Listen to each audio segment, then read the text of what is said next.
tout le monde, aujourd'hui, ça y est, fini les teasers, unboxing du Arma Kraton 8S, pas Kraton, Outcast 8S EXB. Quoi? Ouais, c'est vrai, elle est un peu petite la boîte, hein. Bouge pas. C'est un peu limite, t'as pas tort. Ça me semble vraiment bizarre ce truc-là.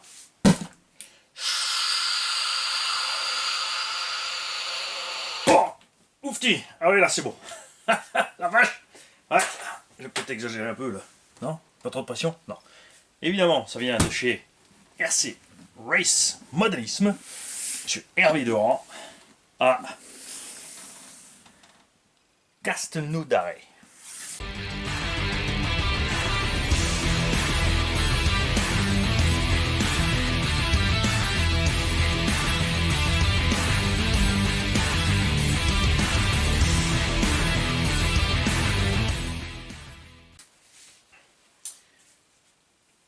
Oui, je cherche ma petite lame.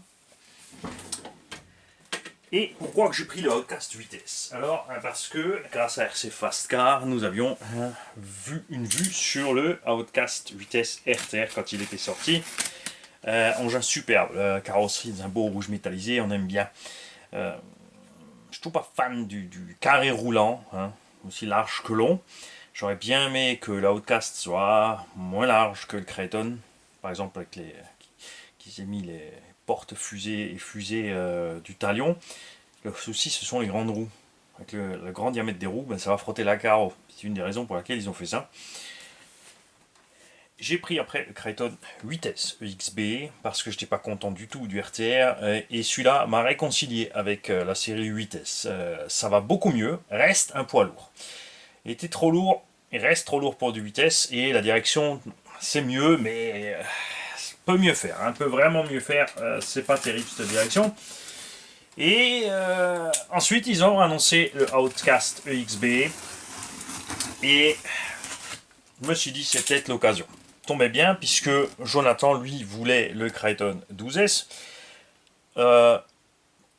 Il a donc reçu le Kraton 12S et moi je me suis chopé le Outcast 8S. On fera peut-être un essai en 8S avec le Hobby 1100 kV. Il n'est pas plus léger que le Kraton, hein. Vous l'avez vu entre les deux RTR, il n'y a pas une grosse différence de poids.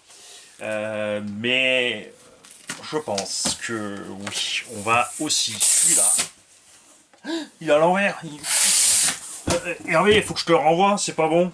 Faut appeler le SAV, ils l'ont monté à l'envers.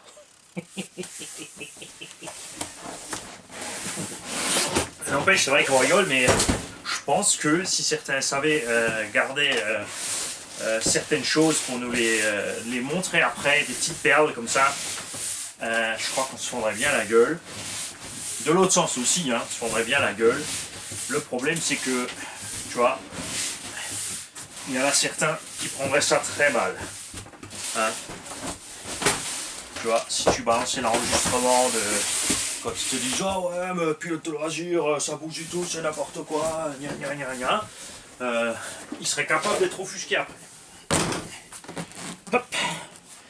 Alors, principalement, on a un Kraton 8S EXB, châssis court. Nous avons d'autres pneumatiques. Et ce que je ne sais pas là, c'est s'ils ont fait dans le même esprit que le Kraton 8S des roues plus grosses et plus molles pour amortir un peu mieux, pour diminuer le nombre de chocs à l'intérieur, porte-fusée, fusée, triangle. Les jantes, on a vu, elles sont restées dures sur le Kraton, c'est un peu dommage. C'est un des grands points forts du X-Max, ses jantes et ses pneus. Les pneus un peu plus résistants, vous avez vu sur le Kraton 12S, on a vite déchiré les flancs. Ça t'arrive aussi sur le X-Max, donc on va dire c'est qu'ils fifent. Par contre, les jantes, les Traxxas, sont tellement molles. Si tu fais un ralenti d'une grosse chute, tu vois comme la jante, elle s'aplatit total. Ça devient un ovale, un rectangle, un truc plat. Ça revient en place et tout va bien. Ça, c'est ce qui manque un peu sur cette gamme Arma. Comme il est un peu plus court, devrait être plus maniable. C'est ce que nous allons voir. N'empêche qu'il est toujours aussi large. La carrosserie, elle est superbe. Là, je dois dire pour le coup, je préfère la rouge métallisée. J'aurais bien vu aussi qu'ils nous sortent une bleue métallisée. C'était vraiment terrible. Évidemment, je peux en acheter une à la peindre moi-même. Mais voilà. Donc toute la gamme EXB a cette carreau grise avec ses motifs. C'est chouette, mais Je trouve que ça fait un peu trop de faire toute la gamme comme ça. Toute la gamme EXB et la carrosserie grise. Donc je trouve que ça devient vite fade. Je trouve vraiment qu'il y aurait à avoir 2-3 teintes de carrosserie EXB et aussi plus de teintes sur la gamme standard que toujours le rouge, le bleu et le vert. Parce qu'à force avec le temps, on a déjà toujours quasiment les mêmes modèles, les mêmes carrosseries, tu vois. Niveau couleur, ce serait bien un petit pop. Évidemment, rouge et gris, ça va très bien ensemble. On va pas revenir sur le carton, c'est la même chose que le Kraton. Il n'y a pas normalement de différence entre le châssis Kraton EXB et le Outcast EXB. Le Outcast a en plus les roulettes à l'arrière. T'as pas de radio, mais tu reçois de quoi monter 2 tailles de cerveau, ce qui est inutile. Le cerveau 1.5, le reste oublie. Je ne vois pas pourquoi ils nous donnent encore des supports de cerveau 1/5, parce que c'est vraiment pas utile. J'aimerais vraiment juste avoir le support 1.5. Et pour le moteur, c'est pareil. Alors là, tu as 2 tailles de moteur pour le moteur 49 et le moteur 56. Moteur en 49 là-dedans. Trop lourd, trop lourd, trop lourd. Sauf pour ceux qui veulent se balader. Acheter un gros engin comme ça pour se balader. Bon, je vois pas l'intérêt, mais peut-être que oui. Si c'est ton cas, signale-toi. La notice, quelques stickers, la clé de roue en ferraille et un petite pince à circlips, parce qu'il y a un circlips sur certains roulements et têtes de cadre. Et la loose de la loose, le sauve-cerveau. Sauve-cerveau qui n'est livré qu'avec un seul et unique plateau, genre, eh ben, t'as qu'à prendre un Spectrum ou alors rien du tout. Nul. Parce que ce qu'on aime voir là-dedans, c'est les cerveaux JX, 60-70 kg waterproof. Hein, parce qu'ils sont pas chers, ils fonctionnent bien. Et qu'on n'a plus du tout confiance dans les cerveaux Spectrum. J'aime bien les vieilles radios Spectrum, j'aime bien même les nouvelles, mais les cerveaux, non.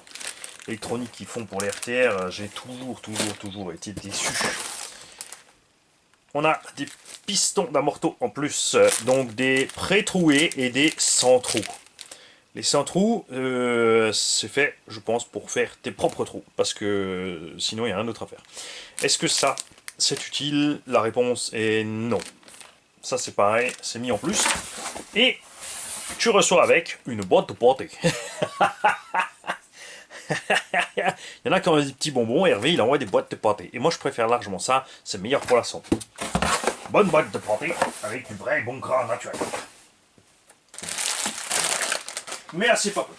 On va traîner comme sur le Kraton, on va passer direct aux choses sérieuses et on va papoter de l'équipement possible. Alors, il est clair que tu peux faire tourner cet engin en vitesse, mais grosse consommation. Tu peux faire comme tu veux.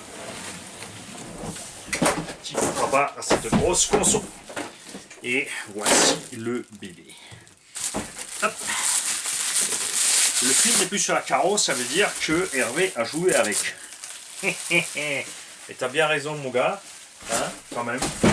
C'est une boutique, c'est tout à fait normal qui profite un peu de son matos avant de l'envoyer. Hervé m'a mis un petit mot aussi. Hugues, l'ami, comment ça va? Continue comme ça, toujours dans l'humour. Celui-là, tu me préviens quand tu le lâches, je suis Prums. Donc voilà, merci pour tout.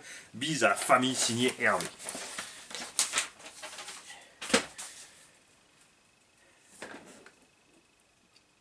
On va zoomer ou vous approcher un petit peu la caméra pour vous montrer la carreau. Alors, tu sais quoi, on va faire ça bien. Hop, bouge pas. Attends, il faut que je t'enlève un peu de bordel là. J'ai plus de place dans l'atelier, mec. J'ai plus de place. Pourquoi t'as pris la Outcast si t'as plus de place? Bah, parce que, voilà. J'adore le X-Max, vous savez, mais j'ai envie d'un engin du même gabarit un peu différent. Kraton 12S n'a pas rempli les critères voulus. Peut-être que le Outcast, oui. Alors, l'Anthrax découpe de carreaux. On est à côté de la plaque. Derrière, c'est trop en avant. Devant, c'est trop en arrière. Mais bon, comme toujours, quand tu roules, on fait plus gaffe. Je vais t'approcher ça. particularité du Outcast par rapport au Kraton, la carrosserie est perchée beaucoup plus haut, le côté caisse est complètement dehors. Parce que sur le Kraton, tu pourrais te passer de ces côtés caisse. Quand même, finalement. Pneumatique. Pouette, pouette, comme le Kraton 12S. On est beaucoup plus tendre que les anciens backflip. Plus grand en diamètre aussi, de toute évidence. Et ça lui va bien. Ça lui va bien. Après, ce que j'aimais bien sur les pneus de la série 8S RTR, c'est qu'ils étaient solides. Par contre, ce sont les jantes qui morflaient. Alors, je ne sais pas si on changeait quoi que ce soit au niveau des jantes. Parce que sinon, ce serait tentant évidemment de prendre les jantes version 2, si ce sont bien des versions 2, et de coller les pneus version 1, qui étaient très résistants. Celui-là, ce qu'on va faire, c'est que je ne vais pas exagérer la puissance. C'est pour ça que d'un autre côté, je me demande, je ne vais pas laisser avec le 5687 1100 kV avec des batteries forcément un peu plus conséquentes. On va le tabler sur une vitesse d'origine du X-Max par exemple, comme il est plus lourd, pour qu'on ait au moins un quart d'heure, 20 minutes avec un petit 65-70. Parce que c'est suffisant. Évidemment, Big Mama, je l'ai fait monter à 85, mais c'est pas exploitable. Et à part secouer les noix à la transmis, exploser les pneus, elle fait pas grand chose. C'est sympa pour les séances de saut, mais après, tu es limité. Et moi, vous savez que j'aime bien avoir un engin polyvalent qui peut tout faire. Alors, c'est sympa de pouvoir faire des doubles backflips pour X-Max. De l'autre côté, le simple suffit. Et si t'en fais pas non plus, c'est pas la mort non plus. Carrosserie donc, avec le style un peu old school du Outcast avec les anciennes écritures. La carrosserie elle-même par contre avec le logo EXB. J'ai l'impression qu'il y a plus de noir mat sur cette carrosserie que sur celle du Kraton 12S. Alors je ne sais pas si ça se verra bien à la caméra, surtout au niveau de la benne.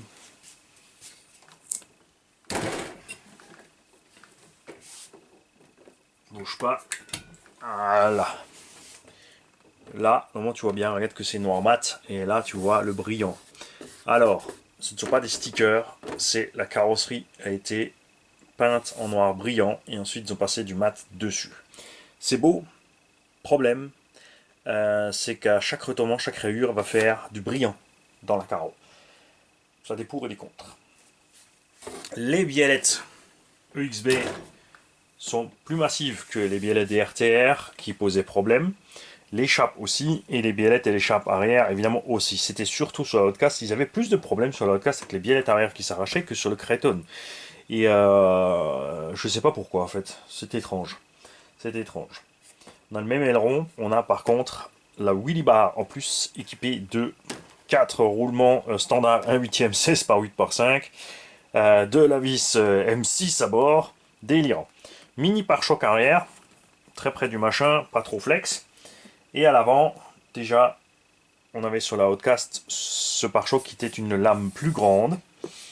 On va voir en dessous s'ils ont modifié quelque chose au niveau de l'arceau. Vous avez vu sur le Kraton 8S EXB, on avait un bien meilleur pare-choc que sur la version RTR. Cependant, l'anneau qui relie le pare-choc à la cellule est trop rigide et il pète. C'est arrivé à plein de monde, je suis pas le seul. On a les petites barres de toit RC Garage 68. Regardez les vidéos du X-Max 12S 7 ans auparavant avec la carrosserie orange et bleue. C'est mon invention.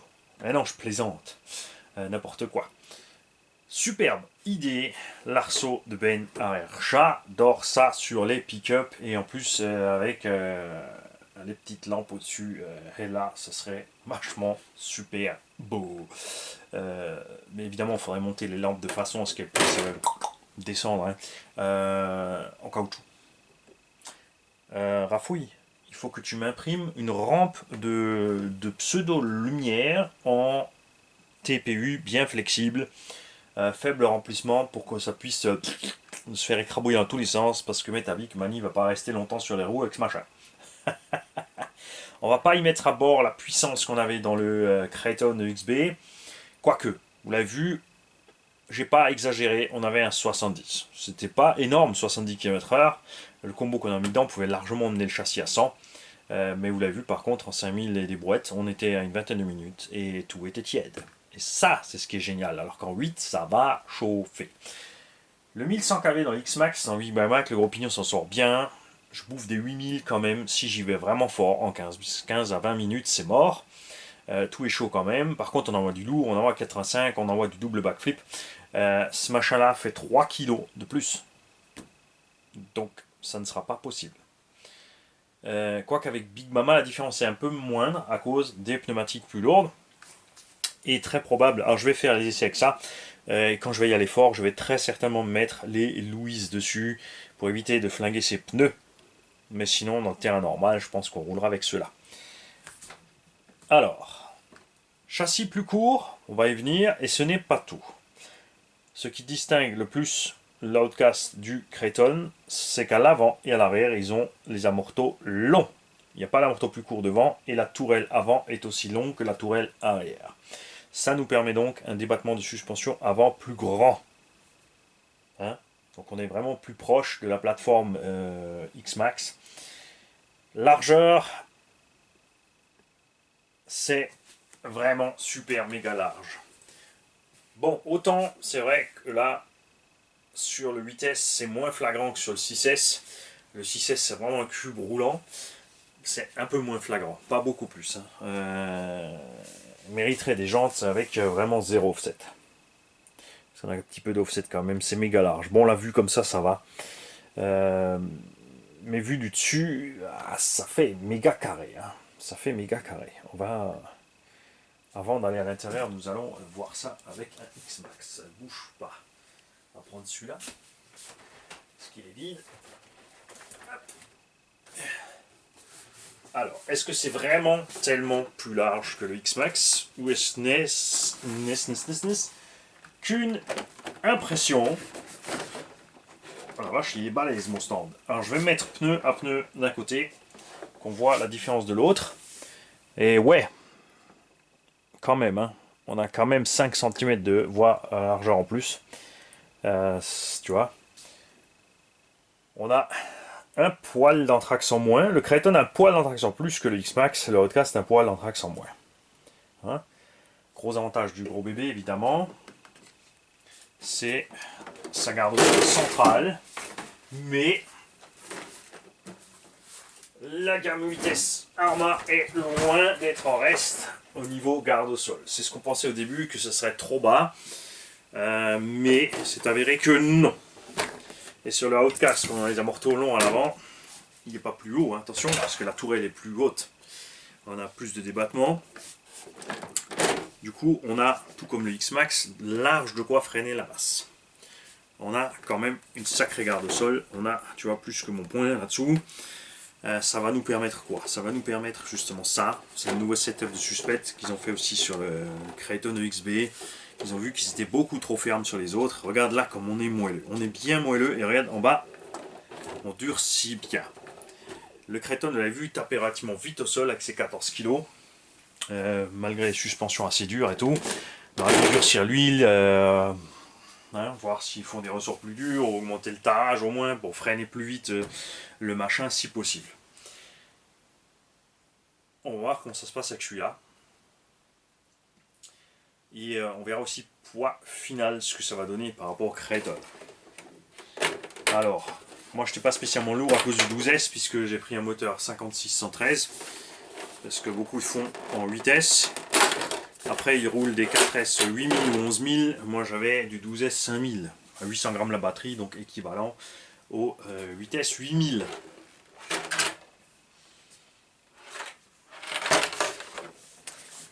Regarde, petit pas belle la carreau. Il y a des traces de doigts là, Hervé, quand même. Hein ah, c'est chouette. C'est chouette. On peut mettre ça sur un X-Max. Oh, sacrilège, oh non, et tout. Tu fais ce que tu veux, c'est à toi quand tu l'as acheté. Le châssis n'est évidemment pas plus court devant, il est plus court derrière. Tu as quand même de la place pour mettre des lipos balèzes. Je pense que les Gens 4S 8000 vont réussir à rentrer. Bon, ça dépassera là. Mais on sera quand même pas dans le chemin, je pense. De la Suspect, bouge pas. On va t'en sortir.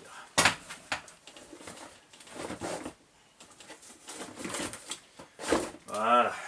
4S 8000, doigt dans le nez. Pas de problème. Donc les 11000 passeront bien aussi, comme l'a fait RC Apache. pourquoi je dis RC Apache? Parce que c'est sa faute s'il y en a un ici. C'est sa faute. C'est entièrement à cause de lui. C'est à lui qu'il faut s'en prendre. Je me suis dit quand même, il est chouette. Et là, bien sûr, Hervé avait flairé le truc. Hervé, je sais pas comment il a fait. J'ai regardé la vidéo de RC Apache, je me dis, ouais, il est chouette quand même, la Outcast 8S. Et là, plim, message de Hervé. Au fait, il m'en reste un en stock si jamais tu veux essayer la Outcast 8S. Ah ben, PayPal. C'est fait. Je suis terrible, je sais. Alors, là-dedans, évidemment, platine cerveau et variateur. Ici, ton moteur. 113 mm maxi. Si tu fais 114 ou 115, tu vas toucher ici la direction. La direction, donc, l'élément noir de cette série Arma. Il faut vraiment qu'il fasse autre chose. Ça fonctionne, c'est sûr, mais bon, si c'était mieux, on serait content. Mini renfort à l'arrière. Je savais pas que sur la Outcast, ils avaient fait un mini renfort aussi. Je savais qu'ils avaient fait sur le Kraton, mais pas sur la Outcast.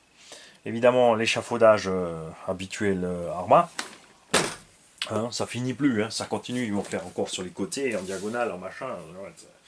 Il faut qu'ils trouvent autre chose. Il faut qu'ils renforcent en bas sur le châssis pour éviter de devoir faire ça. Ou alors il faut qu'ils passent sur un châssis modulaire en plastique. Comme l'a fait Traxxas. Le plus gros ennemi de ces châssis plats, évidemment, la torsion, vous l'avez deviné. Châssis modulaire en plastique, lui, il peut se tordre. Ça ne le dérange pas, il revient. Là, lui, il a pas tendance à revenir. Hein. Ça, c'est... il l'aime pas. Et vous l'avez aussi avec le Kraton 12S, on a tapé sur une grosse caillasse au milieu. On a la chance, parce que c'est vraiment de la du 70-75, je pense que sur le châssis normal, on aurait fait une bosse dedans. Ça, c'est le genre de choses qui t'arrivent pas avec un châssis modulaire plastique. Au pire, tu as un trou. Mais voilà, même s'il éclate, c'est pas très grave, il vaut 35 € le châssis. Là, une plaque de châssis, c'est à peu près une centaine d'euros, je pense. Les bras de suspension, très nette amélioration entre le EXB et la gamme RTR. Et c'est vraiment ce qui a fait que cet engin est là. Parce que si j'avais eu nouveau des problèmes de bras avec le XB, cet engin ne serait clairement pas là. Et d'ailleurs, on n'a pas le même aileron. L'aileron a une forme supplémentaire à l'intérieur et il me semble un peu plus compact. Je vous ai dit une bêtise. Là, maintenant que la carreau est enlevée, tu le vois bien. Tu vois, on a cette espèce de deux dents à l'intérieur, un peu plus... j'aime bien la forme. Ce qui m'était pas arrivé sur le 12S non plus, c'est d'arracher le support d'aileron arrière. Ça m'était arrivé sur le 8S très rapidement. Et je ne suis pas le seul non plus. Alors, je ne sais pas s'ils ont changé quelque chose au niveau du plastique ici. En tout cas, ça va mieux. On a toujours aussi cet effet marqué de la suspension entre compression et décompression, les angles de roue qui prennent des trucs de fou. Je pense qu'il y avait un stagiaire de Toulouse. Et là-bas, j'arrête les roues, elles sont sorties de la boîte, regarde ça. Regarde. Tu vois. Ah bouge, hein. Ah bouge, c'est pas terrible. Mais bon. Oh, le problème, c'est que si tu mets...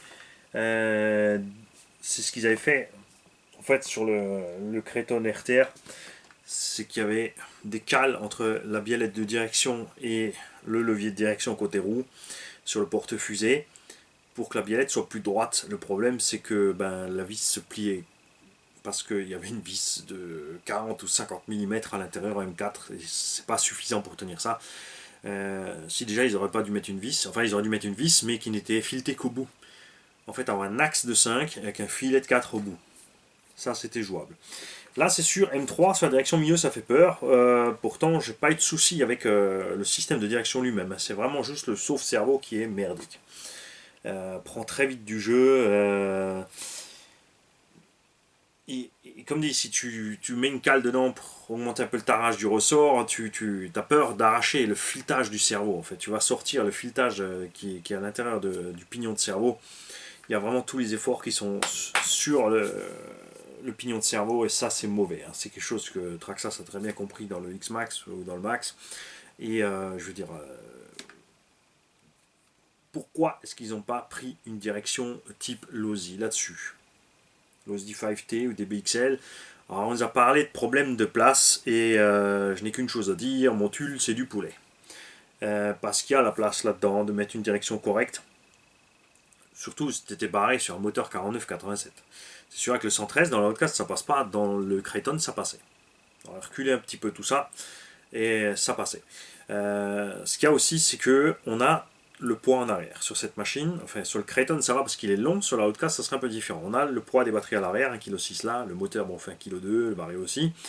Dans l'X-Max, vous avez vu, le moteur est derrière, les batteries tu peux mettre au centre ou vers l'arrière, et tu as juste devant Vario et Servo, ce qui n'est pas très lourd finalement devant, ce qui rend l'engin parfaitement conduisible entre je pars en wheeling ou pas. Si tu as trop de poids derrière, surtout là si tu roules avec de 11 000, il va partir encore plus vite en wheeling. On a évidemment la 20 millions au centre, ce qui est bien. Ça se passait très bien sur le Kraton 12S avec les huiles d'origine et on va voir ici ce qui se passe. Peut-être qu'il faudra un peu durcir l'avant pour éviter les sorties de virage, les axels, de lever la patte, tu vois, et de commencer à ballonner à ce niveau-là. Je ne sais pas encore. Nous verrons cela. On a les barres stables qui sont montées, qui ont aussi prouvé leur efficacité sur le Kraton EXB. Ça a aidé énormément l'engin à être plus maniable parce qu'il pouvait glisser et virer beaucoup plus à plat, alors que le RTR il campait bien dans ses suspects et ça lui faisait vraiment pour tourner, c'était waouh, très important. Ne pas oublier avant d'aller rouler, dans les portes fusées tu as donc des grosses vis pour régler le jeu sur la sphère. Est-ce qu'on les voit à travers la jante là? Oui, là. Tu vois, elles sont en plastoc. Hein, pour un roller full option, on aurait aimé les avoir en alu. Elles sont absolument pas sécurisées par quoi que ce soit. Donc, plein de solutions s'offrent à toi. La bande de Téflon, tout simple, efficace. De la Loctite bleue, tout simple, efficace. La rouge, c'est peut-être un peu trop balèze. Tu peux utiliser de la colle néoprène qui reste flexible, mais là, bon, c'est peut-être un peu aussi une solution extrême. De toute façon, quand tu roules sur cette gamme de véhicules, il faut avoir de la Loctite. Hein. Si tu n'as pas de Loctite, enfin de frein filet ou rien, il faut absolument t'en procurer. Et dès que tu démontes un truc, il faut le remonter avec. Hein. Tu peux faire un petit trou et mettre un petit BTR dedans pour bloquer la vis aussi. Mais franchement, la bande de Téflon, la Loctite, ça marche vraiment super. Va pas chercher plus loin. Il existe de RPM des triangles, dans lesquels je n'ai absolument pas confiance, puisque RPM a prouvé que tout ce qui était pour des machines lourdes, ils ne sont pas capables de le faire. Ça casse plus vite que l'origine. La gamme de triangles pour Traxxas X-Max, caca. Proline, la gamme de triangles pour X-Max, caca. Ils ont un problème avec les calculs des trucs, l'épaisseur, le volume, je ne sais pas, mais ça ne fonctionne pas. Ça peut arriver, alors on aime bien avoir une V2, une amélioration, et du coup on est content, mais eux non, ils s'en foutent. J'aurais écrit que ça ne va pas du tout, ça les intéresse pas, rien n'affiche. Allez, dégage, j'achète. Ça c'est nul. Mais, comme dit cette gamme de triangles là, je suis content. Est-ce que vous avez essayé des triangles RPM pour vos Outcast ou Kraton 8S?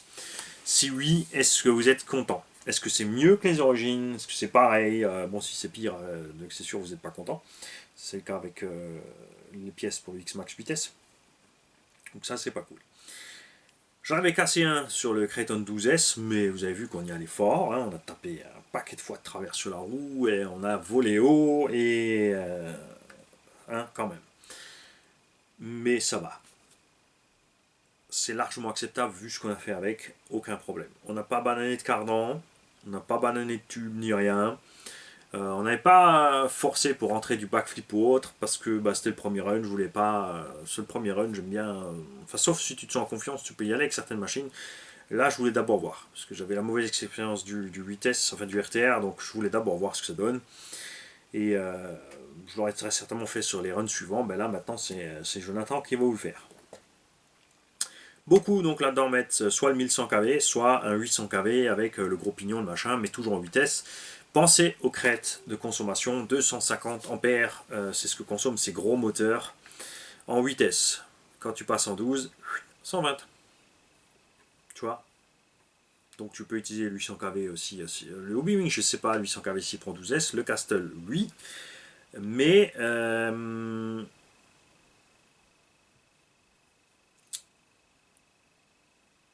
bon, Après, c'est sûr, niveau performance, il va y aller. Hein. Ça, c'est sûr. Hein. Le 800 kV en 12S, ça va pousser fort. C'est pour ça que moi, j'ai bien mis le 500 kV en 12S. Parce qu'on reste dans du 34 000 tours minute. Donc, relativement cool. Faut dire qu'après, si tu restes sur le 800 kV, mais tu mets 12S, évidemment, tu adaptes l'étagement de transmission. Hein. Tu ne mets pas l'étagement que tu roulerais en 8S avec un 800 kV. Tu mets un étagement adapté. Et tu roules que mi-gaz un peu plus. Et tu gardes tout le reste uniquement en réserve en cas de besoin, bah, ça se passe très bien aussi. Donc tout ça dépend du pilote. C'est sûr que si tu as tendance à, parce que tu as plus sous le pied, à rester dessus, faut éviter. C'est pas toujours facile, je sais. Je suis le premier à vous le dire. Big Mama, je suis toujours tenté à rouler à fond. Mais c'est vraiment plus sain de rouler mi 3 quarts et de garder le reste sous le pied pour compenser en cas de besoin. Il y a une chose qu'on va faire pour être sûr avant de vous dire une bêtise depuis le début là, parce que je pense que c'est juste trompeur parce que le châssis est court. Pierre-Yves, Pierre-Yves, Pierre-Yves, il est ronchon en ce moment. Il est ronchon, il est pas content. Il faut qu'on arrive à le faire rigoler, notre Pierre-Yves. Ouais, si, on peut toujours passer le 113. Hein, on peut le passer. On verra donc à la pesée quand il sera équipé. Je pense mettre un setup, je pourrais rouler 8 et 12. Comme ça, on sera tranquille. Donc c'est livré avec la grande couronne montée. Ce qui est aussi un peu couillon. Parce que, comme dit, avec le poids qu'il fait, de toute façon, personne ne roule avec un 49,85. Et pour démonter la couronne, il faut démonter toute la boîte. Les diffs t'atteint encore relativement bien, mais ça va. Enfin, même très bien, je dois dire, parce qu'ils ont prévu la cellule pour sortir en travers, devant, derrière. Mais au centre, quand tu veux intervenir au centre, faut sortir la boîte de transmission, tout est monté à la loctite, impératif de chauffer les vis, faites gaffe. Il faut décrocher les supports pour tout sortir, pour arriver à changer cette couronne. J'aurais bien aimé un système comme Traxxas, carter par au-dessus, tu enlèves 4 ou 6 vis, et tu enlèves ton arbre primaire par en haut. Diff central, il n'y a pas besoin d'un grand accès, parce que remplir la 20 millions, ouais, c'est rare que tu dois faire la maintenance de ce diff. Hein. Bon, après, ça dépend toujours de la façon de rouler les gens. C'est sûr, si tu fais mouliner tout le temps, ça va mal se passer, c'est clair. Mais bon, voilà. Donc, j'espère trouver un complément sérieux, on va dire un concurrent, mais un complément sérieux à mon X-Max. On ne pourra pas le comparer à Big Mama, parce que Big Mama est déjà complètement pimpé. De toute façon, et c'est clair qu'il y a une chose qui est bien, j'ai vu sur le Kraton 12S, c'est que la transmission, et même je l'ai vu sur les 8S que j'en avais 2, on n'a pas marqué la transmission autant que c'est le cas sur les Traxxas au niveau des noix, et tant mieux parce que les noix, elles sont intégrées dans les diffs, donc il faut sortir le diff, il faut démonter le diff, il faut vider l'huile pour sortir les noix, et les noix sont beaucoup plus chères que chez Traxxas. Chez Traxxas, je rappelle que les noix sont des pièces fusibles. Tu tapes trop fort sur le côté, les triangles flex, la noix éclate, poussée par la sphère, pour ne pas aller défoncer le diff, ce qui est salutaire. Mais, le problème qu'on n'a pas trop eu sur le Arma 8S, ce qu'on a eu, ce sont les cardans qui ont flexé en travaillant, qui sont allés frotter les cardans, les amortos devant et derrière. C'est normal, vu ce qu'on leur fait subir. On va pas se plaindre non plus tout le temps. Hein. Et cette bague de pare-choc, elle reste dure. Châssis, comme sur tous les EXB, avec le petit marquage en dessous. La petite couche de durcissage qui va bien dessus, qui fonctionne vraiment bien. On a toujours ces petits trous donc dans les triangles. Hein, personne n'a vraiment la solution à quoi ça sert.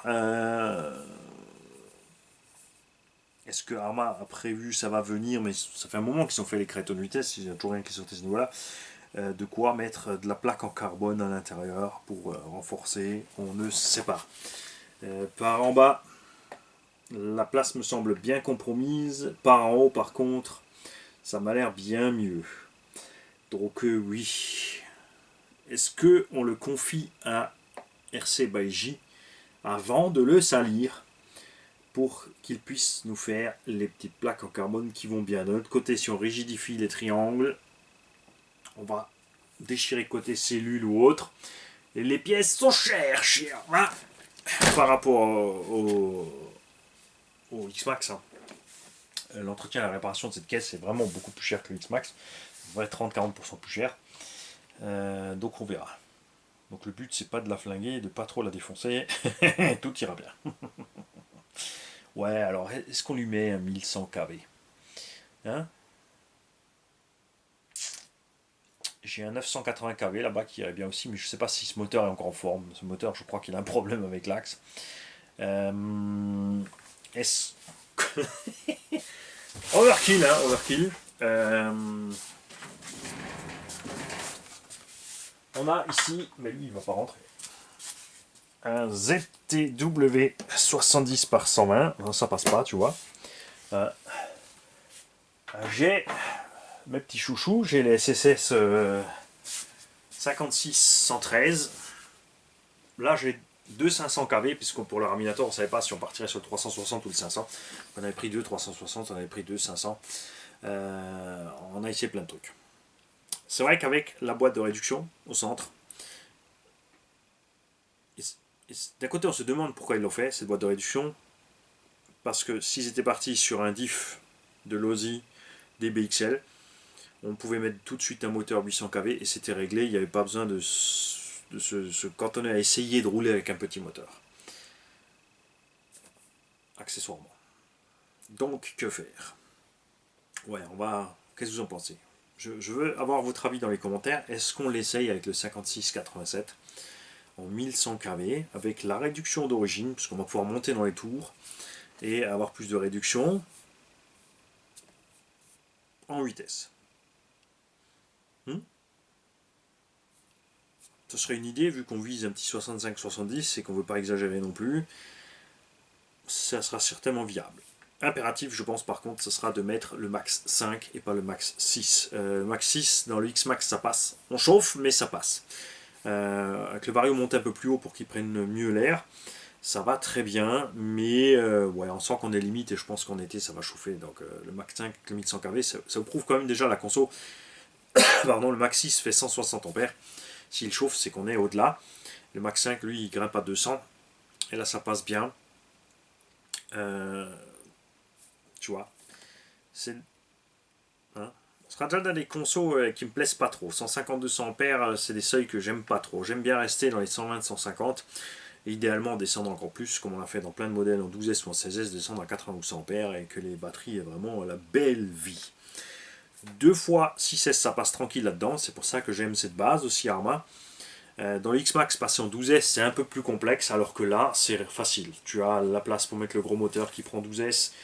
Tu as la place pour les lipos, tu as la place pour le Vario. Ça, c'est le côté cool de la chose. Donc voilà. J'ai pas pu trop continuer les tests aussi du variateur FVT. C'est une autre raison pour laquelle j'ai envie de rester en 12 là-dedans, c'est de continuer les tests de ce Vario FVT. D'ailleurs, entre-temps, Jonathan, tu ne m'as pas dit si tu as pu régler le souci de freinage. Hein. Je t'avais dit il faut faire gaffe avec la course et le réglage du neutre. Impératif sur les variateurs FVT, je vous le rappelle, mettez absolument un anti-spark, sinon le variateur FVT va crever. J'ai un ZTV Beast Pro 300. On pourrait laisser un ZTV Beast Pro 300. Il rentre. Normalement.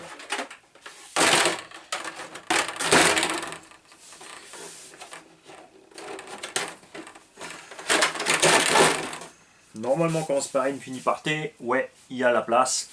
Il est lourd le bestiau. On a le double du poids du variateur FVT. On a le triple du budget. Par contre, anti-spark, super bec. Le FVT aussi, j'étais content du bec. C'est vrai qu'on peut le monter à 7.4 aussi. C'était pas mal aussi. Les flyers, il n'y a pas de bec. Tu mets une allime externe. Où il y a un bec, mais il fait que 5 volts. Par contre, ils sont légers, ils sont compacts. J'ai les 3 au choix ici. J'ai le Flyer 16S, ça serait sympa peut-être aussi d'essayer avec deux Gen 6 416 5000 par côté, de faire une série de 16 et de rouler ce machin en 16, toujours avec un moteur bas KV. serait peut-être pas obligé de monter du coup sur un gros moteur 56-113. On pourrait se cantonner à un 56-82 ou 92 qui prend 16S. De l'autre côté, la différence de masse entre les moteurs n'est pas énorme. Et le 500 kV en 16S, il respire bien. On pourrait rester sur le même étagement. J'avais dû mettre la petite couronne avec le... Non, je crois que je l'avais mis juste uniquement à cause des... C'est vraiment à cause des volts hein, qu'on avait descendu... à cause des KV qu'on avait descendu la couronne. Je ne sais plus, il faudra que je vois. Je ne sais, j'arrive plus à me souvenir si j'étais obligé de mettre la petite couronne parce qu'il n'y avait pas la place pour mettre le pignon sur la grande couronne. Puisqu'en 16S 500 kV, ça nous ramène à un 1000 kV en 8S. Tu me suis? 500 kV en 16S égale 1000 kV en 8S. Point de vue performance finale. La différence, c'est la conso. Mais si tu roules avec 2 x 8, 10 minutes et tu remets 2 autres 8 pour faire 2 x 10, ça revient au même effectivement que de rouler 20 minutes en 16. La différence sur le papier, c'est la brutalité. Ton 1000 kV en 8S, il va avoir une certaine force, un certain couple. Ton 500 kV en 16, il va être loin au-dessus. Donc il n'aura aucun problème à faire tout et n'importe quoi à la machine. Et tu auras te retrouver dans une config de buggy 1.8 en 6S. Ça pourrait être sympa. C'est un peu l'idée de départ aussi, je dois avouer. Donc je ne sais pas, je ne suis pas pressé, j'ai une tonne de choses à faire. Nous avons le Lycan à tester, 2-3 autres trucs. Hein, voilà. En tout cas, je suis content qu'ils aient sorti le Outcast en 8S. Comme dit, je ne suis pas fan du Outcast 6S du tout. Que ce soit par le pilotage, le look de la machine, etc. Le 8S me plaisait déjà beaucoup mieux. Et là maintenant qu'il est sorti en XB, je dois dire que là, Kraton 12S déjà, oui c'est sûr, je l'ai acheté quand même parce que j'avais envie de le tester, je voulais me réconcilier avec eux. Mais si j'avais été sûr qu'ils fassent un Outcast XB dès le départ, ouais, j'avais qu'à patienter aussi. On se doutait bien qu'ils allaient faire. Mais je suis pas patient moi. Quand un truc me plaît, c'est comme ça. Hein, je sais, je suis un peu couillon. Tiens d'ailleurs, on a des mini poètes sur les sur les roulettes. On a dit caoutchouc, c'est rigolo. Hein, ça me plaît beaucoup plus avec les grosses roues. C'est peut-être ça qui manquait à l'autre Outcast. Je ne sais pas. Alors, pilote de Outcast 8S, RTR ou EXB, je veux tous vos avis, toutes vos impressions, tous vos essais, tous vos setups. Qu'avez-vous fait? Que n'avez-vous pas fait? Que pensez-vous? Que ne pensez-vous qu'il ne faut surtout pas faire? Etc. etc. Je veux tout savoir, les kikis. Mais comme ça, si je suis vraiment content, comme je pense être content de cette machine, je pourrais me contenter d'avoir un X-Max, un Outcast, pour avoir 2 gros bébés type Monster Truck. Là, j'ai peut-être un peu exagéré sur le nombre de X-Max. Mais quand on aime, on compte pas. J'ai certainement oublié plein de trucs. C'est pas grave. Ils seront... si tu veux plus de détails techniques, tu viens d'arriver sur la chaîne, tu es intéressé par ce modèle, va voir la playlist Arma et tu vas dans Kraton 8S ou 12S, je ne sais même plus comment on l'appelait, si on l'appelait 8S ou 12S. Toute la technique est dans la vidéo unboxing et accessibilité méca du Kraton 8 et 12S et l'unboxing aussi du Kraton 8S RTR. Tout est dedans. On a des épisodes entiers d'accessibilité méca, comment sortir un diff, comment arriver au diff central, comment régler ci et ceci et cela. À Morteau, on a tout décortiqué avec le 8S RTR. On a démonté les amortos, comparé par rapport au X-Max, les pneumatiques, les triangles, tout. Et normalement, le lien sera depuis le début de la vidéo en haut ici à droite. Oui, ce coup-ci, je vais prévenir la fripouille. Sinon, ça va chier. Hein, ou Jam Jam, évidemment. Les 2 informaticiens du gang, ce sont eux qui s'occupent de tout ça. Donc, un grand merci évidemment à eux deux. parce que sinon, le débordement du garage ne serait pas possible. Je serais obligé de me contenter à une vidéo par jour, à faire moins de modèles, parce que ça prend énormément de temps, les montages, les trucs informatiques, rassembler les vidéos, mettre les liens vers les autres trucs, tout plein de trucs qui sont autres que rouler et qui est la chose qui m'éclate le plus et que je ne veux pas réduire.